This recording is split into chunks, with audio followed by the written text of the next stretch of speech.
Hi guys, so I can't believe it is really that time of year again when I let you know the best books I read in 2016. My favourites which have not necessarily been released in 2016 but that I read for the first time in 2016. It's never easy narrowing down the best books you've read in a year, so this is a completely arbitrary number. It's not 10 and it's not 16, it's somewhere in the middle. It also feels very apt and quite nice to be back filming in my little library or the spare room in my parents' house whilst I'm here over Christmas. These videos are never short though, so I should probably just get straight into it. Before I get on to my favourite books of the year though, I did want to give a few honourable mentions to books I won't say anything about but that I did really enjoy this year that just didn't quite make the cut. And those are Galapagos by Kurt Vonnegut, The Wonder by Emma Donoghue, Bodies of Water by V.H. Leslie, and A Room of One's Own by Virginia Woolf. If you want to hear me talk about any of those books in more detail, as I haven't talked about them at all really here, I'll link below videos where I review them so you can hear my thoughts on them. But they're all wonderful, they just didn't quite make the cut given the time constraints we have. So without further ado, let's get into the best books I read in 2016, shall we? These books are not in order of most favourite to least favourite, they're just as I come to them, but the first one, funnily enough, is actually one of the first books I read in 2016 and the first 5-star book I read in 2016, and that is New World Fairy Tales by Cassandra Parkin. This was actually a Christmas gift from my lovely friend Jen over at Jen Campbell for Christmas 2015, and I adored this book. It has stuck with me throughout the past 12 months because I did read it in January and I have been recommending it to many more people since having read it. It contains 6 fairy tale retellings set in what you might call the real world, a world close to our own where the magic is maybe there and maybe isn't. It's very subtle. They're either entirely realistic or with a hint of magical realism. There's one that's particularly more magical than the rest, but otherwise they're all pretty realistic but retain that sense of wonder and magic that the original fairy tales would have had. They are very much, as the title says, fairy tales for the new world, and they span across different American states throughout the 20th century. And we have fairy tales including The Three Little Pigs, Cinderella, Snow White, Jack and the Beanstalk, and even more intriguingly, they're all laid out as if they were stories told to an interviewer. I think this collection is particularly wonderful because it will appeal to people who enjoy their magic and fantasy and fairy tales, but also those that enjoy a realistic short story and enjoy very literary fiction. It embodies all of these things spectacularly, and I do need to pick up something else by Cassandra Parkin in 2017 because her prose were just stunning. The next book I actually have is another gift. It was a gift from Nicola over at Robotnik for my birthday, I believe, as opposed to Christmas. I'm sure it was for my birthday last year, and it's a collection of poetry, and that's When I Grow Up I Want to Be Mary Beard by Megan Beach. This collection quickly shot Megan Beach onto my favourite poets of all time. I think instantly the title suggests I'm going to love it, obviously. The execution of the poetry is what counts. It could have gone completely wrong, but it didn't. It was fantastic.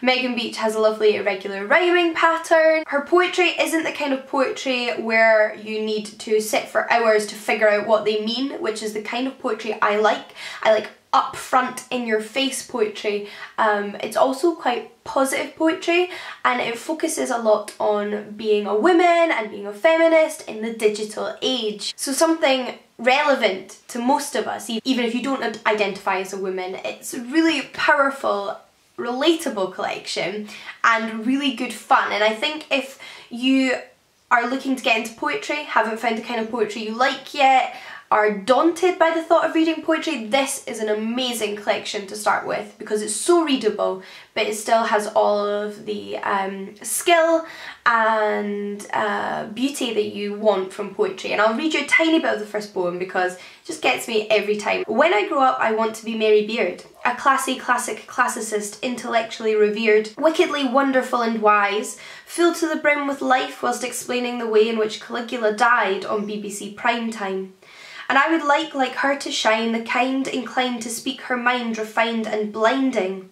Yet I am finding it tough to grow up in a world where Twitter is littered with abuse towards women, where intelligent, eminent, eloquent females are met with derision. It's just fantastic. So another amazing gift that year actually. But we've done fiction and we've done poetry, so why not do some non-fiction? And you will probably not be surprised to see this in this video because I mentioned it in a few videos now, and that is Freedom is a Constant Struggle by Angela Davis. This is a non-fiction collection of Angela Davis's speeches, essays and some interviews with her right at the beginning. The interviews were conducted especially for this book, whereas the other pieces I believe were taken from, you know, actual speeches she gave, little articles she wrote and compiled together. And the reoccurring theme that runs throughout this collection is about political activism and how to instigate political activism and the importance of cross-issue political activism. So not just waiting for an issue that comes along that affects you to get up off your seat and do something. It's about realising how issues affecting people in South Africa, like South African apartheid. It's about supporting and fighting against issues such as that because it is actually relevant to you wherever you are, and then looking to the support of other international organisations when it comes to issues facing you at home and how you can learn from different campaigns in different places. It is so readable. Angela Davis, although an incredibly intelligent woman, isn't an academic in the sense that she writes academic work. She's an activist and her writing embodies that. It's readable although incredibly well written and can be understood and followed by anybody. You don't need to be doing a degree in politics at university to understand this book. If you're looking for places to start with political non-fiction that deal with class politics, race politics and gender politics and all of that together, then this is a place to start. Angela Davis is one of my new favourite human beings after reading this book, and I also read her book Are Prisons Obsolete this year, which I'd like to give an honourable mention to because I also thoroughly enjoyed that one, which is more specifically about the American prison system, the development of the prison system and how it's used to basically continue slavery. On the subject of race and feminism, the next book that was an absolute favourite this year was the collection of short stories by Alice Walker called You Can't Keep a Good Woman Down. Alice Walker is most famously known for The Colour Purple, which I haven't read yet. This was my first Alice Walker book and I can see why everybody adores her. She is amazing. Just another amazing woman who I have come to greatly admire this year. These are all short stories about black women and the sexism faced by them, as well as the racism faced by them, and even the way that women's groups can be racist towards them or exclude them from the way they tackle issues, and not realising that they face more and different issues, and also the way that black men can be sexist towards them and exclude their struggle from the struggle against racism. But these are fiction. They draw very much on real issues, but they're also fiction and really engaging fictional stories. But if you find it a struggle to read non-fiction but want to learn a little bit more about intersectional feminism, then this is probably a great place to go because it is enjoyable fiction, although hard-hitting at points, really well written, really engaging, but dealing with real issues. So need to also read more Alice Walker in 2017 for sure. But for something a little bit lighter, I suppose, one of my favourite reads of 2016 was the graphic novel by Isabel Greenberg, 100 Nights of Hero. This one's in London right now, so I can't show it to you, but I've shown it in a few other videos, which I'll link down below so you can have a look at the inside. Isabel Greenberg is a gorgeous artist. I read her other graphic novel, The Encyclopedia of Early Earth, previously and adored that. I think I gave it 4 out of 5 stars though, whereas this one was like 5 out of 5 stars. This is 5. Perfection, wouldn't have changed a thing. It was absolutely beautiful. And it does take inspiration from 1001 Arabian Nights. It's a story within a story within a story. It's about two female lovers who live in a world where they can't be lovers, women can't even read, they're very oppressed, but they are lovers, and one of them is married, the other one is her maidservant. And the one who's married makes a bet with his friend that his friend can't seduce his wife. So in order to stop the husband's friend from actually forcing himself upon one of the main characters, her lover tells a different story every night to distract him, and you get all these beautiful, beautiful stories set on early Earth, the same place that the previous one was set, although these are not like sequels to one another, they just use the same world. And it's just so beautiful in content and in art.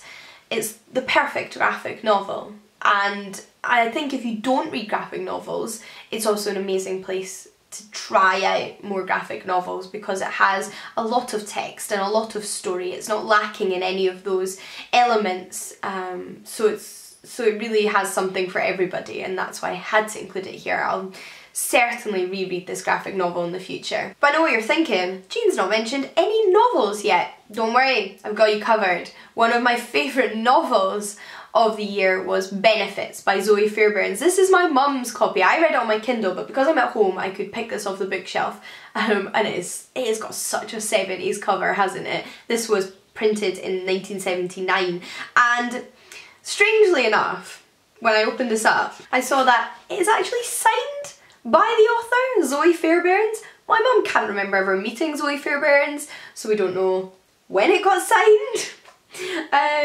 But that's pretty cool. This is pretty special. Better take care of this, right?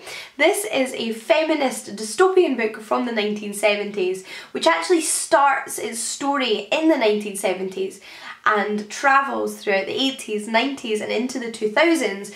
So although it's a dystopian novel set in the future, because it was written in the 1970s, it's actually set in a time that we have lived through and are living in now, which is fascinating. In some ways, she guessed some things eerily correctly, like coalition governments was something she predicted. Other things haven't happened, but the overall sense is very similar. I mean, the attack on things like pensions and general benefits has and is happening in the UK. But the focus of this book is on women's rights and the way they're attacked by the country and the government, and the way in which their reproductive rights are attacked by the government. And this is one for fans of Only Ever Yours by Louise O'Neill, and of course The Handmaid's Tale by Margaret Atwood. It also has some really fantastic gay, lesbian, bisexual relationships in it, which were just amazingly written about. The characters were so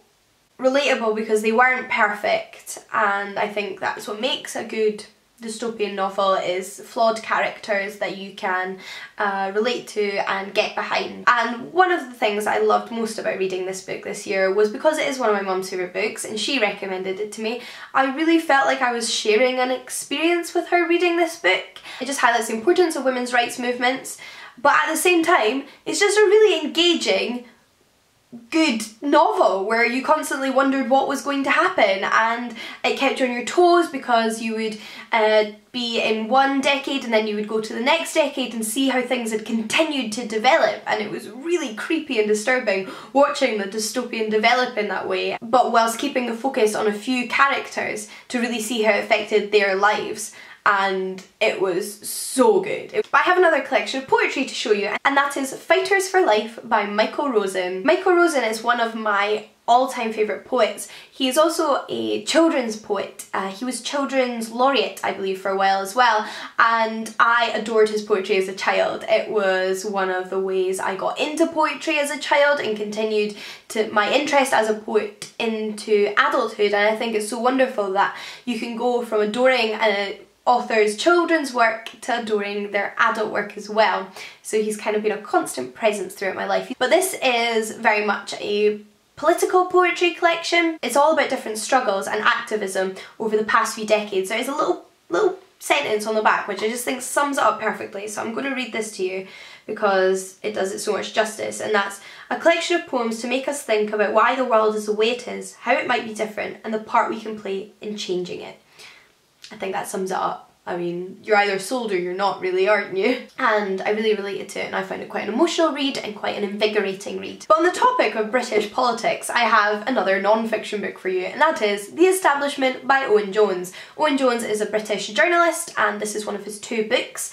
The first one I've read, and the only one I've read so far, but I do mean to get to his other one quite soon. This is all about institutions in Britain, including politicians, the wealthy elite, businesses, newspapers, and the way in which they perpetuate the status quo to benefit them, whilst it quite often oppresses and affects the lives of the rest of the people in the country. Owen Jones is a really great investigative journalist, and I think this book highlights that. It contains interviews and lots of research he's done into the different topics he's talking about, and he divides it down into manageable, readable chapters on specific things that have happened in the UK. Those include things like the phone hacking scandal conducted by the Daily Mail, the expenses scandal when politicians were claiming expenses from the taxpayers to pay for things like cleaning their moats. If you remember that, it wasn't that long ago. Tax evasion by the wealthy, the sexual abuse of women by police officers who integrated themselves into women's lives in order to gain information from them, which is absolutely horrendous, and so many other things that have happened in recent British history, and I think are actually really important for us all to be aware of, although I'm sure a lot of these have been in the news over the past few years, so you'll be familiar with them.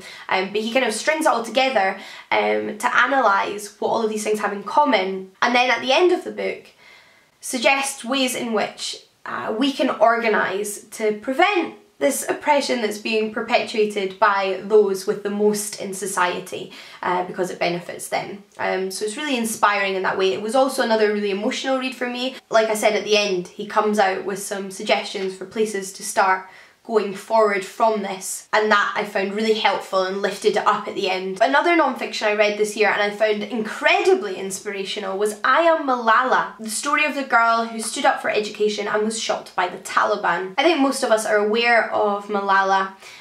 She is a Pakistani girl whose father was a teacher and ran a school for girls, and as the Taliban gained more power in Pakistan and girls were prevented from going to school, her and her father continued to fight for women's right to education, and she was shot. And it's about her childhood, so just as an ordinary girl in her home country, her growing up, and this all only happened to her in her pre-teen and teenage years, this struggle in her country, and of course the attack on her life and the subsequent events after that when her family moved to the United Kingdom, and the activism she's continued.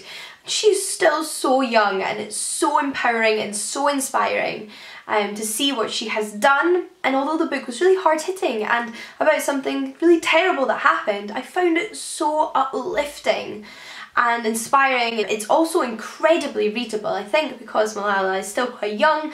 It still has that youthfulness to the book. It's really readable for anybody of any age. If you've barely read any non-fiction, I think it's an amazing place to start because it's so readable. I absolutely zoomed through it, could not put it down, and was really sad when it was over. You've already heard me say this a few times now. I did a whole video about my non-fiction reading experience in 2017, and quite a few of the books I read this year that stand out to me as amazing were non-fiction books. I do have 2 more non-fiction books to mention to you. And the first one is Everyday Sexism by Laura Bates. I know, I brought it up again. I read this book right at the beginning of the year. Must have been my second 5-star book of the year. And it has stuck with me all year. I adored this book. This book had me in tears, but it also made me want to do more. So I think it was a really positive book for me to read, although it's about not positive things.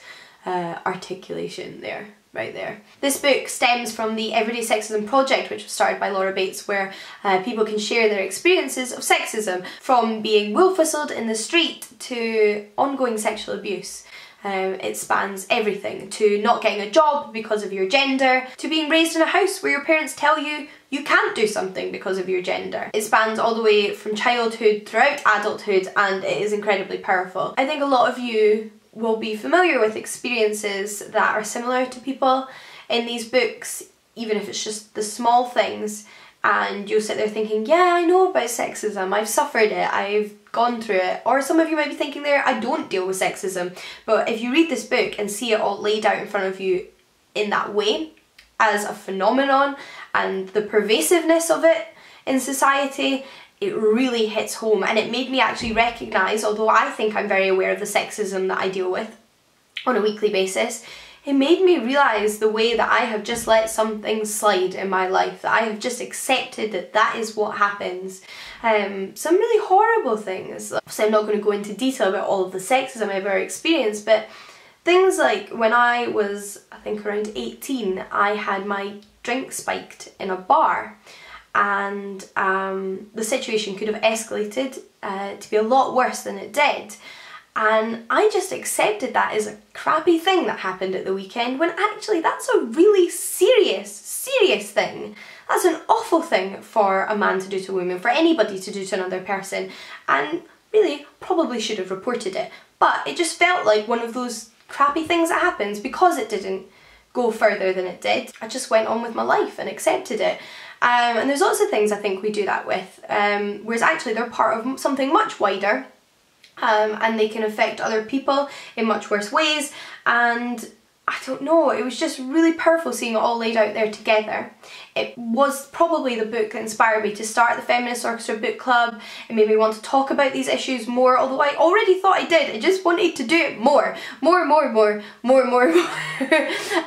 then also Laura Bates takes all this and applies some sort of analysis to it. It's not just this person's experience, this person's experience. It's not just like reading the Everyday Sexism Project. There's a lot more in-depth analysis in there. She goes out and interviews women in powerful positions. It's just a book I would wish everybody to read. It's amazing. This video is so long. The next book is my most recent favourite, and a book I've already had to gift to people because I adored it so much, and that is Girls Will Be Girls by Amy O'Toole. This book is about feminism, but also generally about gender and also about being queer. Amy O'Toole does have a PhD in gender studies, so she is incredibly well educated on this topic, but this book is so readable because it's mixed with personal anecdotes, kind of social experiments she's conducted in her life, and her more in-depth analysis and understanding of previous works in gender studies, and she brings all that together in a phenomenal way. It's for people who are already familiar with gender studies as well as those that have never read a book on gender studies in their life and need a place to start. It is fantastic and super uplifting. I found it really spoke to me as a book. I found it really relatable. I found it really moving, and just a book that has actually, I think, already had an impact on my life in a really positive way, in an inspiring way, and I just want everybody to read it, so please read it. And it's about the way in which gender norms and gender roles affect our everyday lives in a negative way, and the author's experience of going against those gender roles and trying to break free of them, and advice on the ways that we can break free of them. So how many was that? I think that was 11 books with 3 honourable mentions. Or was it 4? 4 honourable mentions, I think, so we come up to about 15. But all of the books I've talked about in this video for goodness knows how long have really stuck with me this year. They've had a real impact on me, and that's kind of what has made them my favourites this year. They're books that will stay with me, they're books I've already been recommending to people and will continue to recommend to people, and books that I'm sure I'll go back and reread, and yeah, I adored every single one of these books. As you can tell, they're my favourite books of the year. What more can I say? I would love to hear about some of your favourite books that you've read in 2016.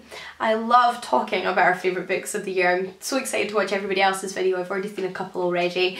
And if you have any books in particular that you think I would love, let me know. But just anything that was your favourite or few favourites of the year I want to know about, because there's a reason it's your favourite, so I'd like to know. Like I mentioned, I'll link down below relevant videos where I talk more about the honourable mentions as well as some of the other books in this video, and let me know if you've read any of these books and share my love for them, or if you plan on reading them in 2017. Here's to another fantastic reading year in 2017. I hope you're all having a lovely week, and I'll see you all again very soon. Bye!